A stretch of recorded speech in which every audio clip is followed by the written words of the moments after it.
أهلا بيكم في حلقة جديدة من بودكاست خطوة لقدام. البودكاست اللي من خلاله بنحاول نخلي كل خطوة في حياتنا محسوبة لقدام. والنهاردة هنتكلم عن حاجة كلنا بنواجهها يوميا، وهي الوقت الضايع. كم مرة حسيت إن اليوم خلص وإنت ما عملتش أي حاجة مفيدة؟ كم مرة مسكت موبايلك علشان تشوف حاجة سريعة واكتشفت إنك قعدت بالساعات؟ النهاردة هنتكلم عن إزاي نستفيد من كل لحظة حتى لو كنا بنرتاح.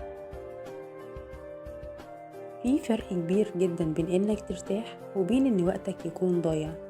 الراحة جزء مهم جدا، بس المشكلة لما تلاقي نفسك بتضيع وقتك في حاجات ملهاش أي إضافة لحياتك، لا بتخليك أحسن ولا بتفيدك بأي شكل.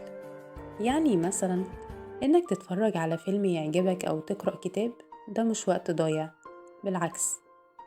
لكن إنك تقعد تعمل سكرول على السوشيال ميديا من غير هدف أو تقعد قدام التلفزيون من غير ما تكون حتى مستمتع، ده اسمه الوقت الضايع.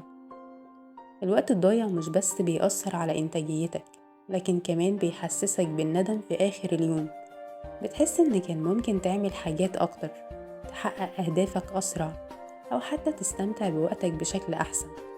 والموضوع بيكبر لما تكتشف إن السنين بتعدي وإنت لسه في نفس المكان. طيب، نعمل ايه عشان نستفيد من وقتنا؟ هقول لكم على شوية خطوات بسيطة من خلالها نقدر نستفيد بالوقت. أول حاجة إنك تحدد أولوياتك، يعني مثلا كل يوم الصبح اسأل نفسك ايه أهم 3 حاجات لازم تعملهم النهاردة، وابدأ بيهم. استغل الأوقات الضايعة الصغيرة، يعني وانت مستني المواصلات، بدل ما تضيع وقتك اسمع بودكاست زي خطوة لقدام مثلا، أو اقرأ مقالة سريعة. قلل التشتيت، حط لنفسك وقت معين للسوشيال ميديا بدل ما تسيبها مفتوحة طول الوقت. في كمان تقنية جميلة جدا لو جربتها هتقدر تستغل وقتك بشكل أفضل، وهي تقنية البومودورو. إنك تشتغل 25 دقيقة بتركيز وخد راحة 5 دقايق، هتلاقي إنتاجيتك زادت جدا.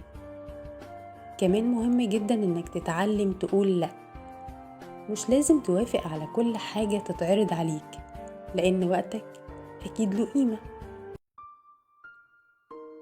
الوقت هو أغلى حاجة عندنا، وهو الحاجة الوحيدة اللي لو راحت مش بترجع. فكل لحظة بتعدي خليها دايما خطوة لقدام، وفكر كويس انت عايز تروح على فين. أشوفكم الحلقة الجاية، وخليكوا دايما خطوة لقدام.